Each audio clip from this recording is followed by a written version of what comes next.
Assalamualaikum warahmatullahi wabarakatuh. Bismillahirrahmanirrahim. Alhamdulillahi rabbil alamin. Wassalatu wassalamu ala asyrafil anbiya'i wal mursalin Sayyidina wa maulana Muhammad wa ala alihi wa ashabihi al-mujahidin at-tahirin. Amma ba'du, hadratal mukarramin, para sahib warna yang sangat saya cintai dan saya hormati, juga saya banggakan. Alhamdulillah, kita diberi beberapa kenikmatan oleh Allah sehingga kita bisa mendengarkan acara hikayah-hikayah yang mungkin akan saya sampaikan, di mana pada pagi hari ini kami akan membacakan hikayah di dalam kitab yang diberi judul dengan kitab An-Nawatir. Buku ini sengaja dikarang oleh pengarangnya yang bernama Syekh Ahmad Syihabuddin Ibni Sallamah Al-Qalyubi. Syekh Syihabuddin Ibni Sallamah Al-Qalyubi ini adalah ulama besar yang kuat kefahamannya. Beliau banyak mengaji, tidak pernah kena lelah dalam mencari ilmu. Beliau mencari ilmu fikih, mengaji ilmu hadis dari Syekh Syamsuddin Ar-Rumli, dan mengaji kepada beliau selama 3 tahun. Kemudian setelah itu tidak pernah keluar dari rumah. Kemudian mengaji kepada Syekh An-Nur Az-Zayyati, Syekh Salim Asy-Syabsyiri, dan Syekh Ali Al-Halabi, dan banyak beberapa ulama-ulama lain yang menjadi guru beliau. Kemudian setelah beliau mumpuni dalam ilmunya, beliau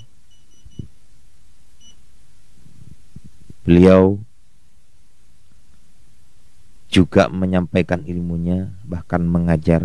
Di antara orang yang mengaji kepada beliau adalah Syekh Mansur At-Tauhi, Syekh Ibrahim Al-Barmawi, Syekh Syahban Al-Fayyumi yang terkenal dengan kitab Qomusnya. Juga banyak kiai-kiai, ulama-ulama lain dari besar-besar ulama pada saat itu yang mengaji kepada Syekh Al-Qalyubi ini. Bahkan beliau itu sangat wibawa di kalangan kaum santri dan kaum lain santri, pelajar dan lain-lainnya, juga wibawa di kalangan para usahawan. Saking wibawanya beliau itu la yastati'u ahadun ayyatakallama baina yadayhi, tidak ada yang mampu berbicara di hadapan beliau, tidak ada yang mampu berbicara dengan beliau dengan cara bertatap muka, illa wa huwa mutarrikun ra'sahu wajlan minhu wa khaufan alaihi. Bisa berbicara dengan Syekh Al-Qalyubi itu cuman dengan cara menundukkan kepala, saking sungkannya kepada Syekh Al-Qalyubi. Syekh Syihabuddin Al-Qalyubi takut, rasa hormat, rasa takzim kepada beliau itu sangat tinggi dari orang-orang lain yang berhadapan dengan beliau pada saat itu. Bahkan wala yataraddadu ila ahadin minal kubara. Beliau itu di samping disegani orang lain, beliau itu sifat waroknya itu terlihat. Beliau tidak pernah keluar masuk pada salah satu pun dari pembesar-pembesar pemerintah saat itu. Tidak pernah masuk ke rumah-rumah orang kaya, apalagi minta-minta, baik minta materi ataupun minta jabatan. Wa yuhibbul fuqara. Beliau juga sangat mencintai orang-orang fakir, sangat mencintai. Dalam arti kata, ketika diundang oleh orang-orang fakir, beliau sangat antusias untuk mendatanginya. Bahkan jamnya tepat, tidak pernah telat dalam mendatangi undangan orang-orang fakir. wala yaqbalu min ahadin shadaqatan mutlaqan. Beliau tidak pernah menerima sedekah dari seseorang pun sama sekali, dan memang tidak mau. Bal kana fi ghalibi awqatihi yura mutasaddiqan. Bahkan beliau itu setiap saat terlihat memberi, bukan meminta atau menerima.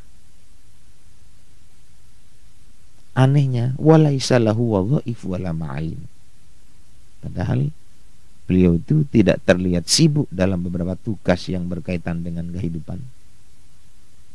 Tidak terlihat sibuk dengan beberapa pekerjaan yang menguntungkan dirinya secara materi.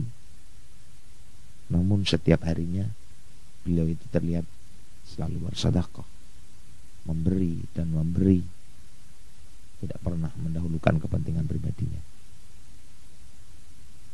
Wa ma'adzalika kana fi arghadi 'aishin wa atyabin 'aimin. Sekalipun demikian, tidak pernah terlihat bekerja, bahkan tidak pernah terlihat meminta-minta. Bahkan beliau selalu terlihat memberi, bersedekah dan bersedekah. Beliau itu kehidupannya terlihat mewah. Bahkan dalam sebagian riwayatnya, baju yang beliau pakai terlihat selalu baru. Sarung yang beliau pakai baru. Baju yang beliau pakai baru. Kehidupannya juga bersahaja, damai, tentram. Di samping itu, wakana mutakashifan mulaziman li ta'at. Beliau selalu memperhatikan dengan waktu-waktu ibadah, memperhatikan dengan waktu-waktu sholat, memperhatikan dengan waktu-waktu puasa, dan tidak pernah meninggalkan yang namanya belajar. Sekalipun beliau itu sudah alim, allamah, banyak karangannya, banyak karya tulisnya, tapi beliau masih tetap belajar terus dan belajar, menjadi kutu buku, kutu kitab, yang sehingga banyak hafalan-hafalan baik dari hadis ataupun dari kalimat-kalimat ulama yang sebelum beliau, apalagi dari Al-Quran. Jami'an lil ulumi syariah, beliau lengkap pengetahuannya tentang ilmu syariat. Dan juga beliau banyak memahami ilmu-ilmu secara akal, dalam artian penelitian yang beliau lakukan sangat mumpuni, bahkan sangat tinggi hasilnya. Ilmu hisab beliau juga menguasai, ilmu miqat, dan ilmu-ilmu yang lain seperti ilmu harfiah, ilmu nahwu,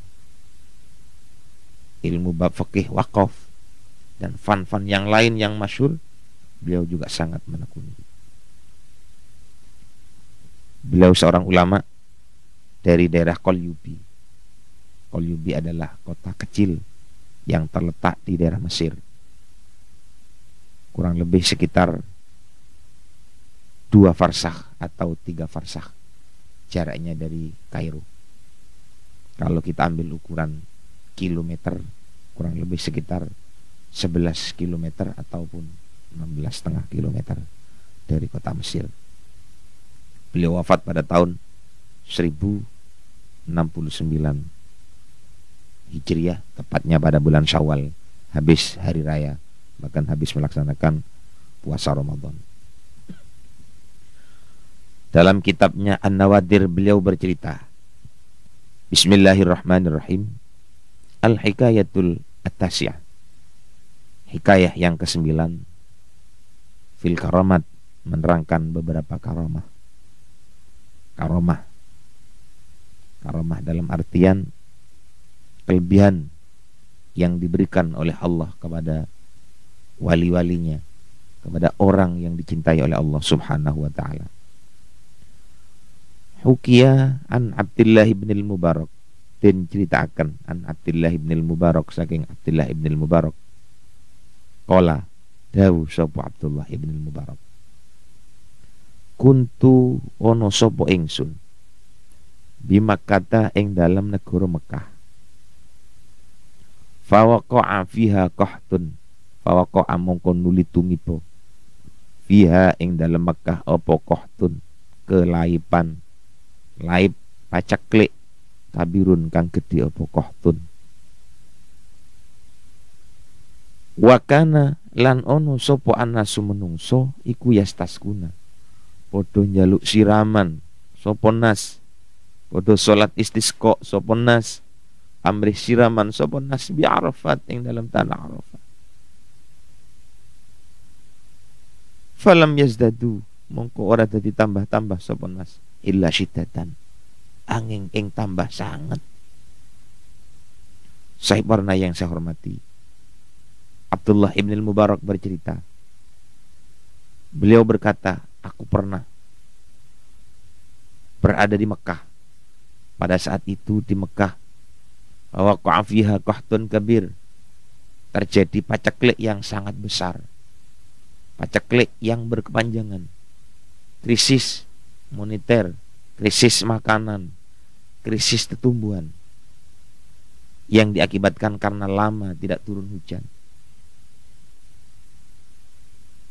Pada saat itu wakanan nasu yastaskuna bi Arafat, manusia sama-sama keluar ke tanah Arafah dengan tujuan untuk melaksanakan salatul istisqa, minta siraman kepada Allah agar dituruni hujan dengan cara melaksanakan salatul istisqa. Mengapa manusia keluar ke tanah Arafah, kok tidak keluar ke tanah-tanah lainnya Arafah? Ini menunjukkan bahwasanya manusia itu punya keyakinan, di samping memang ada ketentuan dari Allah Subhanahu wa taala, bahwasanya tanah Arafah adalah tempat yang mustajab. Artinya mustajab, di mana orang-orang minta di tempat itu insya Allah lebih banyak diterima daripada tidaknya. Itu Arafat. Pada musim-musim haji biasanya tempat yang namanya Arafah itu ditempati untuk berwukuf oleh jamaah haji dari seluruh penjuru dunia, baik dari Indonesia ataupun dari negara-negara lain. Mereka berwukuf di Arafah, bermukim di sana selama 2 hari. Berangkat mulai dari tanggal 8, kita pergi meninggalkan Arafah pada tanggal 9 malam 10, yaitu pada malam hari raya Idul Adha. Sahib warna yang saya hormati, namun apa yang terjadi ketika mereka minta turun hujan dengan melaksanakan salat istisqa di tanah Arafah? Falam yazdadu, mereka tidak mendapatkan apa-apa dari salat yang mereka lakukan. Minta siraman kepada Allah, tidak dapat apa-apa, bahkan illa syiddatan, makin lama makin parah aja.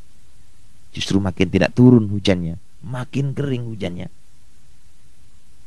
Famakathu ala dzalika jum'atan thumma ba'da jum'atin, sampai mereka itu diam menunggu turunnya hujan 1 minggu, sampai hari Jumat dinteni ora mudun. Thumma ba'da jum'atin mongko nuli ing dalam sawisi Jumat kang weneh 1 minggu lagi ndak turun, sampai berminggu-minggu ndak turun. Kharaju nuli metu sapa nas ila Arafatin maring tanah Arafah. Tumadaan faraitu moko ningali sapa ingsun Abdullah ibn al-Mubarak fihim rajulan, fihim ing dalam golongan nas rajulan ing wong lanang aswada kang ireng, dhaifal badan kang apes badani. Fasalla mongko nuli salat sapa rajul rakaataini kelawan 2 rakaat. Sumada'a mongko nuli ngundang donga sapa rajul rabbahu ing pangeran rajul ba'dahu ma dalam saisi rakaaten. Summa sajada mongko sujud sapa rajul wa qala dawu sapa rajul, ya napa dawune, wa izzatika, demi keluhuran panjenengan Gusti, la arfa'u ora bakal ngangkat kula roksi ing sira kula minas sujudi saking sujud hatta taskiya hingga ngudani hingga nyirami panjenengan ibadaka ing pira-pira kawula panjenengan. Jadi katanya Abdullah ibn Mubarak, ketika mereka keluar ke tanah Arafah Di sana mereka aku temui. Setelah ternyata aku temui salat istisqa di tanah Arafah, di antara mereka ada seorang laki-laki yang hitam. Badannya kurus, kecil, lemah, seakan-akan tidak ada harganya kalau dilihat dari segi zahirnya. Kemudian mereka melakukan sholat 2 rakaat, berdoa kepada Allah setelah bersolat. Kemudian mereka sujud. Mereka berkata, wa izzatika la arfa'u ra'si, demi keluhuranmu ya Allah, tidak akan aku angkat, aku punya kepala dari sujud sampai kamu menurunkan hujanmu kepada hamba-hambamu. Masya Allah, mulia banget orang ini, sangat terhormat, sangat bijaksana orang ini. Badannya kurus, badannya terlihat lemah, tapi dia tidak memikirkan dirinya sendiri, dia memikirkan orang-orang banyak. Faraitu qit'atan minas sahab, kata Abdullah ibn Mubarak, saat itulah aku melihat beberapa bagian daripada mendung, dari beberapa mendung mulai menyelimuti awan, mulai tampak di atasan kita, kata Abdullah bin Marok. Sebagian daripada mendung, daripada awan itu, tsumma dhamma ilaiha qita'un ukhra, kemudian berkumpul ke situ beberapa awan, berkumpul, kemudian tsumma amtaratis sama, maka langit menurunkan hujan, ka'afwahil kirab, sebagaimana air yang mengalir dari sebuah wadahnya yang dinamakan dengan wadah kirbah.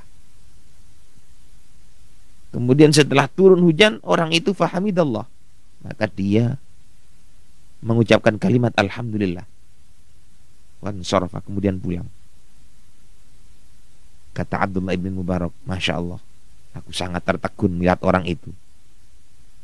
Aku sangat kagum melihat kepribadian orang itu. Tubuhnya lemah, dia sempat berdoa memintakan orang lain, tidak hanya memikirkan dirinya sendiri. Fa'atba'tu atharuhu, kemudian aku ikuti jejaknya, kemana dia pergi, kemana dia akan melangkahkan kaki, aku ikuti. Tsumma ra'aituhu dakhala makanan fihi nakhasul abid, kemudian di situ setelah berjalan beberapa langkah, mungkin beberapa kilo, kami lihat dia masuk ke rumah orang. Orang itu adalah pedagang hamba sahaya, budak pada saat itu. Karena terlihat dia masuk ke rumah pedagang budak, aku punya keyakinan bahwa dia adalah seorang budak. Fansaraftu, kemudian aku pulang. Summa asbahtu, kemudian pada waktu pagi-pagi aku datangi rumah itu. Fahamaltu ma'ihi minad dirham, aku bawakan beberapa keping dirham dan beberapa keping dinar pada saat itu. Summa ji'tu ila darin nakhas, mungkin ditakko sapa ingsun maring umai tukang dagang kala wau. Masuk ke rumah pedagang. Wa qultu lahu, dan aku mengatakan, inni muhtajun ila ghulamin ashtarihi, wahai pedagang budak, aku butuh budak, tolong tunjukkan kepadaku, aku ingin beli budakmu, keluarkan semua budaknya. Fa'aradu alayya nahwa 30 ghulaman, kemudian si pedagang itu menawarkan kurang lebih sekitar 30 budak yang ganteng-ganteng, sing lanang yang ganteng-ganteng, sing wedok yang ganteng-ganteng, awak iya api-api, lemu-lemu, kuat-kuat, kongkon becak yo kuat, disuruh kerja bangunan yo kuat, disuruh mikul kuat, yang mapan-mapan, ganteng-ganteng, tampan-tampan. Tapi dari sekian 30 budak yang mapan-mapan, ganteng-ganteng, ini justru kata Abdullah ibn Mubarak, fakultu, gak ada yang cocok dari 30 itu. Walaupun orang yang mapan-mapan, yang mestinya orang beli budak itu tujuannya adalah disuruh bekerja, baik ke ladang atau ke toko atau ke pasar. Tapi justru budak-budak yang mapan ini gak dicocoki oleh Abdullah ibn Mubarak. Lalu Abdullah ibn Mubarak mengatakan kepada si jeragan tadi, tolong tunjukkan lagi, apa ada yang lain dari yang 30 orang ini.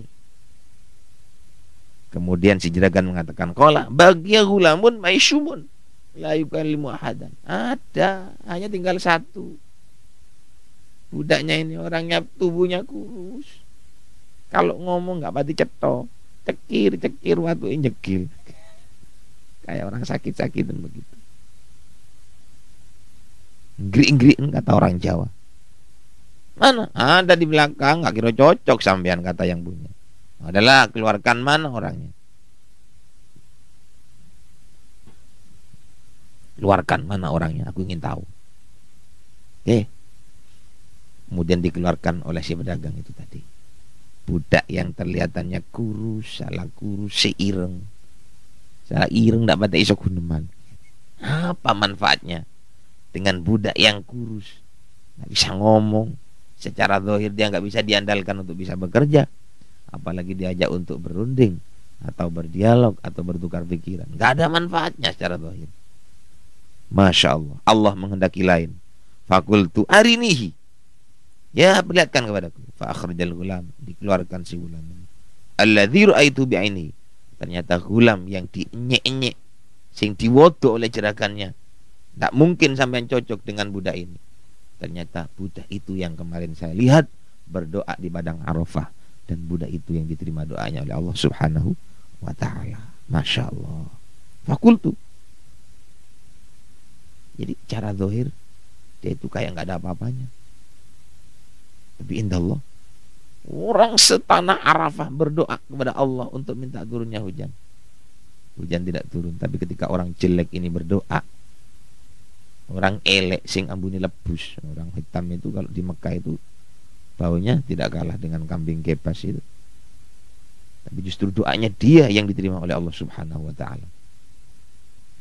Sahib Barna yang saya hormati, begitu terlihat budak yang kurus dianyek ente-entean oleh pemiliknya, si Abdullah bin Mubarak sambil menangis meratapi nasib sang budak. Masya Allah. Dan jangan banyak ngomong, katanya Abdullah bin Mubarak. Budak yang ini kamu minta berapa? Jerakannya ngomong, saya sebetulnya budak ini akan saya jual 20 dinar. 20 dinar. Tapi karena budak ini sangat saya benci, tidak ada manfaatnya budak ini. Wa huwa laka bi asrati dananir. Sudah, ambil kamu aja dengan harga 10 dinar. Saking asore, aslinya harganya 20, justru malah dikasihkan 10. Itu dinyek betul ini menurut jerakannya. Tapi menurut Abdullah ibn al-Mubarak, budak ini yang paling terhormat daripada 30 orang sing gagah-gagah tadi itu. Sing elek mek niki tok. Sing elek niki justru yang dijajoki Abdullah bin Mubarak. Dengan latar belakang kehidupan Abdullah bin Mubarak yang seperti tadi. Abdullah bin Mubarak itu Masya Allah. Wakultu lah. Dari 20 diturunkan 10 oleh pembelinya, oleh penjualnya. Abdullah bin Mubarak tidak menawar. Kalau kamu minta budak ini saya beli 10 dirham, 10 dinar, justru saya akan membayar budak ini dengan harga 27. Bayangkan ini. Abdullah ibn al-Mubarak, budak disuruh beli 10 dinar, justru malah dibeli 27. Ya, Masya Allah, mulia banget orang yang namanya Abdullah ibn al-Mubarak ini. Begitu dibayar, diambil, kemudian dipegang si budak itu, langsung dibawa pulang.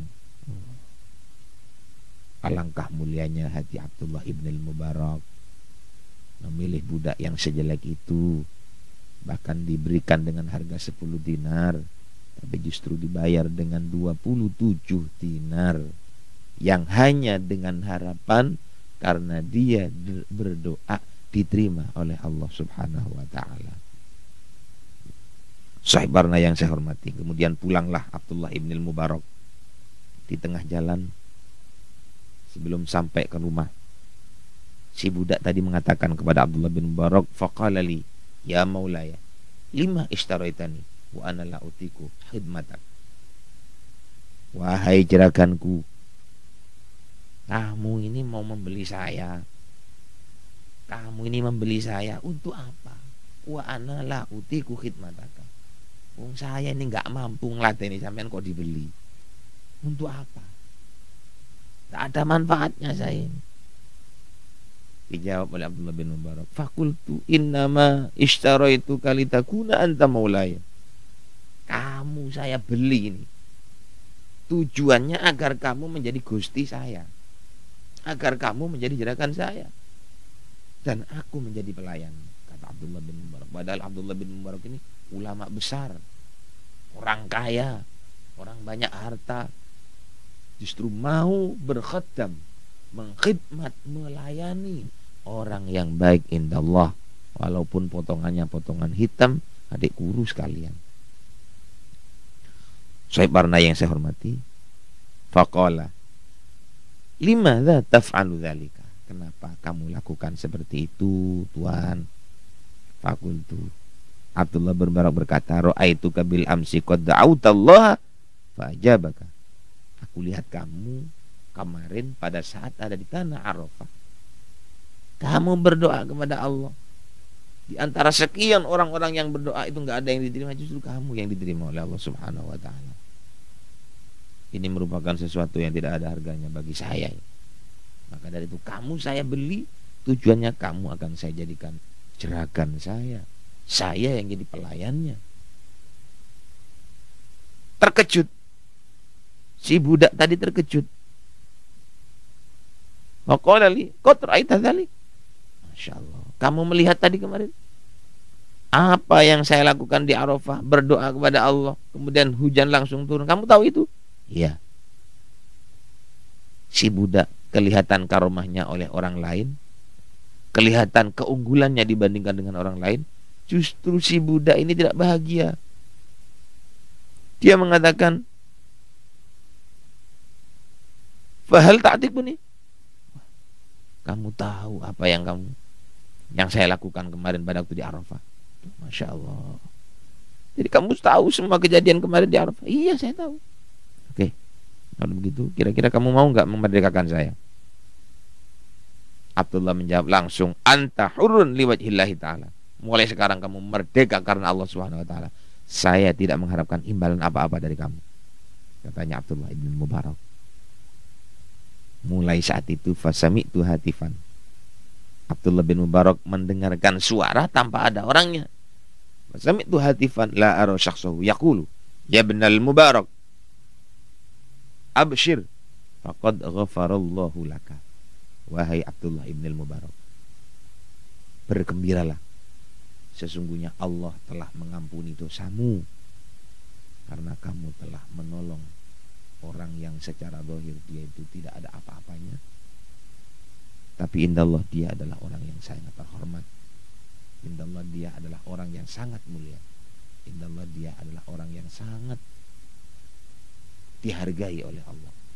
Bahkan dari sekian para pendoa yang berdoa salat istisqa di tanah Arafah, tidak ada yang diterima, hanya satu orang itu yang diterima. Justru kamu menghargai dia karena dia dicintai oleh Allah, walaupun menurut manusia dia adalah hamba yang sangat hina. Mulai saat ini kamu dosa-dosamu semuanya diampuni Allah Subhanahu wa taala. Tsumma asbaghal wudu'a wa shalla rak'atain. Kemudian sang hamba sahaya atau budak itu tidak putus asa, gak langsung bangga karena dipuja, apalagi dia sampai lupa daratan karena dihormati oleh orang lain. Dia pergi ke sungai, pergi ke tempat air, kemudian ambil air wudhu, sholat 2 rakaat. Lalu dia berkata, alhamdulillah hadza idku maulayal asghar. Segala puji bagimu ya Allah, ini adalah perbuatan memerdekakan budak yang dilakukan oleh jerakan yang kecil. Bagaimana nanti ketika pemerdekaan itu dilakukan oleh jerakan yang besar? Kemudian wudhu, lalu sholat 2 rakaat, kemudian mengangkat tangannya ke arah langit. Lalu dia berkata, ilahi anta ta'lamu, ilahi wahai Tuhanku ya Allah, anta ta'lamu, kamu tahu, anni abadtuka 30 sanatan, aku beribadah kepadamu selama 30 tahun. Selama itu pula aku bersujud kepadamu. Selama itu pula aku bersolat, bermunajat, bisik-bisik dengan kamu. Wa annal ahda baini wa bainak, tapi aku janji kepadamu ya Allah, Janjiku kepadamu Allah takshifa satri, rahasiaku yang satu ini jangan sampai diketahui orang. Walaupun aku terlihat punya karomah, jangan sampai dilihat oleh orang lain. Aku nggak senang karomahku dilihat orang lain. Apalagi ketika aku berdoa diterima oleh Allah, aku nggak senang kalau dilihat oleh orang lain. Wahina idh kasyaftuhu faqbidni ilaika. Karena sudah terlihat karomahmu yang diberikan kepadaku, tolong habisi aku sekarang. Mulai dari saat itu fagharra maghsyian alaihi, kemudian sujud plek. Akhirnya si hamba saya itu sudah tidak bergerak lagi. Karena tidak bergerak lama, tidak bergerak, disentuh oleh Abdullah bin Mubarak. Setelah disentuh, dilihat ternyata dia sudah mayitan, ternyata dia sudah meninggal.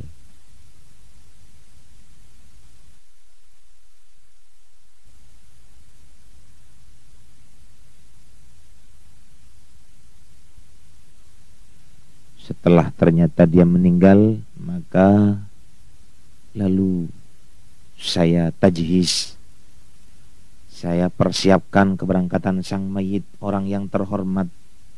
Walaupun tubuhnya seperti itu, tapi aku nggak payah-payah untuk menghormati orang itu. Kafantuhu, kemudian dia aku kafani. Namun pada saat itu karena aku gugup, aku bingung. Walam uhsin kafanahu, aku tidak bisa memperbaiki kafannya. Kafan yang aku pakai untuk membungkus sang mayit kurang bagus, kurang baik.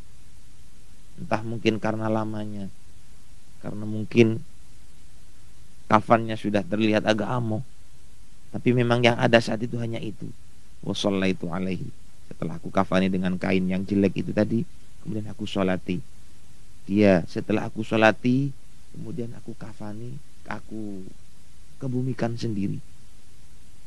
Setelah selesai aku kebumikan sendiri, falamma nimtu, kemudian setelah aku tidur, ra'aitu rajulan hasanan, aku melihat seorang laki-laki yang ganteng, yang sangat tampan, fi thiyabin khasinatin hasanatin, dalam baju yang sangat indah sekali, wa ma'ahu rajulun kabirun, dan dia bersama dengan seorang laki yang sangat besar, dengan seorang laki-laki yang bertubuh kekar.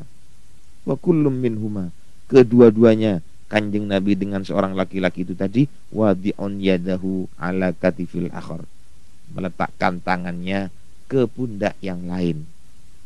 Faqolali, kemudian Rasulullah berkata kepadaku, ya Ibnul Mubarak, wahai Ibnul Mubarak, ama tastahi min Allah, masa kamu gak malu sama Allah Ibnul Mubarak? Setelah mengatakan begitu, Kanjeng Nabi itu jalan meninggalkan aku. Kanjeng Nabi berjalan setelah berkata, aku berpikir dalam hati. Fakultu lahu, kemudian aku berkata kepada orang itu, man anta, siapa kamu? Faqala, orang yang aku lihat dalam mimpi itu mengatakan, ana Muhammadur Rasulullah, aku adalah Muhammad utusan Allah sallallahu alaihi wasallam. Aku adalah Muhammad utusan Allah. Wa hadza abi Ibrahim, ini adalah ayahku Nabi Ibrahim. Fakultu lahu, kemudian aku mengatakan, kaifa la astahyi wa ana ukthiru sholata, bagaimana aku tidak malu kalau aku telah memperbanyak sholat. Tapi apa yang kamu maksudkan dengan kemaluan itu? Malu yang mana yang kamu maksud itu, wahai Rasul? Apakah ada di antara pekerjaanku yang patut untuk saya benahi pada saat ini? Apa ada di antara pekerjaan yang telah aku lakukan perlu diperbaiki pada saat ini? Maka Rasulullah berkata dalam mimpi, ya mutu waliyun min awliyaillah wala tuhsinu kafanahu. Ada seorang wali dari sekian walinya Allah yang meninggal dunia, kemudian kamu kafani dengan kafan yang jelek kayak gitu, nggak malu kamu sama Allah. Sungguh terkejut aku dengan apa yang disampaikan oleh Rasulullah. Akhirnya aku terbangun dari tidur, saking kagetnya kulo sampai tuangi. Menurut saya, nama manusia kadang-kadang masih ada. Mayit seperti itu kan sudah cukuplah aku kafani dengan kain yang seperti itu. Ternyata mimpi Rasulullah mengatakan, ama tastahi, apakah kamu nggak malu min Allah? Akhirnya aku terkejut dan bangun. Falamma asbahtu akhrajtuhu minal qabr. Kemudian setelah pagi banget, pagi-pagi buta, aku pergi ke kuburan si mayit yang mulia tadi. Aku gali lagi mayitnya. Setelah aku gali, wa kafantuhu fi kafanin taqiyin, naqiyin. Maka mayit tadi saya kafani dengan kafan yang masih bagus dan kafan yang masih bersih. Kemudian aku sholati lagi, lalu aku kebumikan lagi.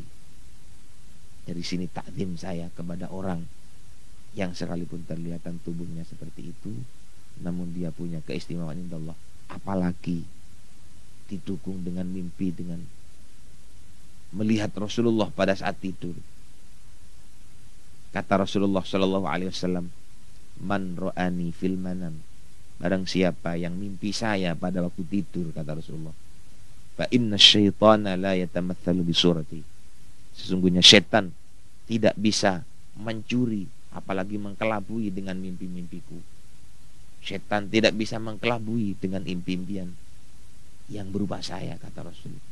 Artinya barang siapa yang betul-betul mimpi Rasulullah, maka dia itu betul-betul mimpi Rasulullah dan bukan merupakan bunganya tidur, apalagi godaan daripada setan atau bujuan daripada setan. Para pemirsa Sahib Warna yang saya hormati, dari hikayah yang saya sampaikan, semoga hikayah ini dapat menjadikan obat bagi hati kita masing-masing, dan semoga Allah menyertakan kita, memasukkan hidayah kepada kita bersamaan dengan sekian renungan hikayah yang disampaikan dan disajikan oleh kawan-kawan Radio Warna.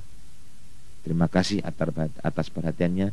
Barangkali ada kekhilafan, kami mohon maaf yang sebanyak-banyaknya, dan kami hanya bisa menyampaikan semoga menjadi ilmu yang bermanfaat fid dini wad dunya wal akhirah.